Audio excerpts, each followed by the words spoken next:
ಇತ್ತೀಚಿನ ದಿನಗಳಲ್ಲಿ ಕಾಡು ಪ್ರಾಣಿಗಳೆಲ್ಲ ನಾಡಿನತ್ತ ಆಗಮಿಸ್ತಾ ಇವೆ. ಒಂದು ಕಡೆ ಕಾಡಾನೆ ದಾಳಿಗಳು ಜಾಸ್ತಿ ಆಗ್ತಾ ಇದ್ರೆ, ಮತ್ತೊಂದು ಕಡೆ ಚಿರತೆ ದಾಳಿಗಳು ಕೂಡ ಜಾಸ್ತಿ ಆಗ್ತಾ ಇದೆ. ಇತ್ತೀಚಿನ ದಿನಗಳಲ್ಲಿ ಕಾಡಿನ ಪ್ರಾಣಿಗಳೆಲ್ಲ ನಾಡಿಗೆ ಆಗಮಿಸ್ತಾ ಇದ್ವೆ.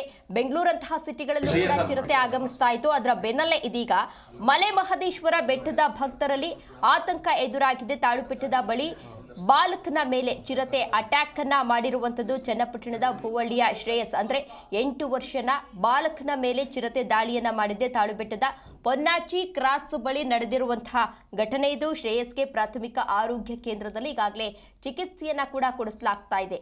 ಆದಷ್ಟು ಬೇಗ ಈ ಚಿರತೆಯನ್ನ ಸೆರೆ ಹಿಡಿಯಬೇಕು ಅಂತ ಹೇಳಿ ಸ್ಥಳೀಯರು ಆಗ್ರಹಿಸಿದ್ದಾರೆ. ಅರಣ್ಯಾಧಿಕಾರಿಗಳ ಜೊತೆ ಈಗಾಗಲೇ ಮನವಿಯನ್ನ ಕೂಡ ಮಾಡಿಕೊಂಡಿದ್ದಾರೆ.